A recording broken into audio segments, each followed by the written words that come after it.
What's going on, everybody? Welcome back to another episode of The Loud Bostonian. Today I'll be doing my review of the Amazon original series, Carnival Row. Carnival Row is a fantasy epic series set in 1800s? I don't know. I'm not really sure what age it's going for because the previews don't let anyone know this. It is not set in London, as I immediately thought it was. This is its own world that they built, folks. And this show is freaking fantastic. It is a breath of fresh air for this year has just been killing it. Amazon has just been killing it lately. Right off the heels of Miss Maisel being so great, they had The Boys, which was just fucking a home run. And now they've got this fantasy series locked under their belts, too. And I actually think they have Lord of the Rings coming soon, too. So they literally have stacks upon stacks of great action dramas and, well, Miss Maisel's not that, but action dramas set up. And, man, they are killing it. They are absolutely going toe-to-toe with Netflix right now, and I love it. But Carnival Row, let's get back to the topic here. Carnival Row, fantasy epic starring Orlando Bloom and Cara Delevingne. Let me just jump right into how this world is set up. This world that has been set up in this is basically there are, what I'm assuming, two countries. They don't really go into it. There's the Burg, which I don't know if that's funny. It seems like more like a city, but I guess we'll call it a country for now, where normal human people live. And then there is a land called Tiranoc, I believe it was pronounced, which is where all the fae or fairy people live. All the fantasy creatures that come up in the show are from this area. I believe that's its own country, too. And then there are all these different provinces and towns inside that area. And then there's a third area, which you never see, but the people from that are major players in this season. Well, actually, kind of minor players. But it's called the Pact. Now, the people from the Pact are at war with the people from the Burg, and they are warring over the rights to the land that the fairy people live in. The Burg people, they come off as good guys, although they're not great people. But they actually are trying to save a lot of these fairy people while also having definitely their own ulterior motives as to what they want to get from their lands and all that stuff. But they are at war with the Pact, so it comes to a head on this fairy island or fairy land. Like I said, guys, it's not very clear from the first season how big of a continent or country or whatever the Burg is supposed to represent versus the Pact, or how big the fairy world is. But basically, they're all going to war with each other over the fairyland, and as a result of it, the fairies are fleeing their own country to go and live in the Burg, specifically on Carnival Row, which is like the slums of the Burg, where they kind of sequester all the fairy people to. So right off the bat, this show was 100% up my alley because I love fantasy and I love the Sherlock Holmes era mysteries. So the two of them being thrown together couldn't be a more perfect mold for me, or meld rather. And I loved this show. I thought it was great. It's got just enough scares, just enough action, and just enough mystery that I was really on the edge of my seat after every episode trying to figure out what was going on and where the story was leading. Just slight spoiler for the first episode.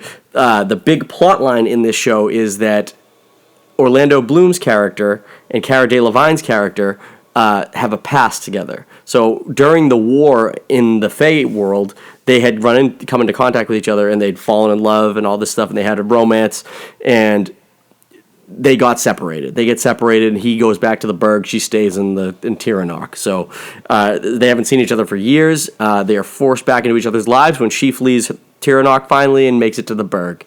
They don't necessarily get along that great as a result of the way things were left between them, but that's, every good show needs some drama like that. So they kind of they are the throughput through most of the season. The big mystery in this season, though, however, is someone in the Burg is murdering a whole bunch of people. Not just fairies, not just regular humans. A whole bunch of people are being murdered, and viciously. And as you see at the end of the first episode, again, minor spoilers, it is a creature that you don't really get a good glimpse of, but it keeps popping up in every episode to make sure it kills people. It's fucking really cool and really exciting, and the mystery behind what the creature's motives are and like how it intertwines with the main characters is fantastic. It was really, really cool, guys. I loved it. And the creature looks awesome, too. Looks like something out of, I don't know, like Cthulhu or something like that. Very very of that world, and it's really really a threat when it comes on screen. It's really fucking cool, guys. Anyways, the show really is told through multiple perspectives, as any of these new shows are. Game of Thrones has set a tone where there can be multiple characters through it, tell multiple their own storylines, and it's very similar to that. So what this show does is the main characters are obviously Cara Delevingne and Orlando Bloom. So I'd like to get into them a little bit here. Orlando Bloom is fantastic. I've never seen him play a role like this. I haven't seen every Orlando Bloom movie, but just comparatively to like his Legolas character and his character from Pirates of the Caribbean, those are the real standouts for me as far as Orlando Bloom goes. This character's very different. His tone, his accent, everything is very dry and quiet, and it was a really cool. His character is absolutely I'd say the more main character of the first season for sure, and he is. The way that the plot revolves around him particularly is really cool and really interesting. Cara Delevingne, who I have fucking hated in everything I've ever seen her in. And why does she have those thick fucking eyebrows? Is that look still even in? My wife doesn't have them, but I guess that's only me. I don't see too many people in the Boston area with those thick ass eyebrows, but she fucking still got them going on. But I've never liked her in anything I've ever seen her in. But she's okay in this. She is.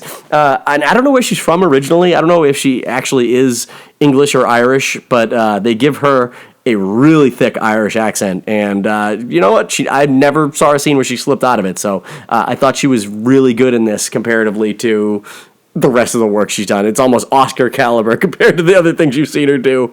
Her character isn't given a whole lot of chunky plot for the first season, she's definitely going to be heavily involved in the second season. And it's not she's the absolute second main character, but it's just as far as her involvement to the actual plot in the first season, that she doesn't really get involved that much with it. Her whole plot line basically revolves around Orlando Bloom's character, and his plot line revolves centrally on the mystery and solving what's going on in the Burg. So, but yeah, so she was pretty good.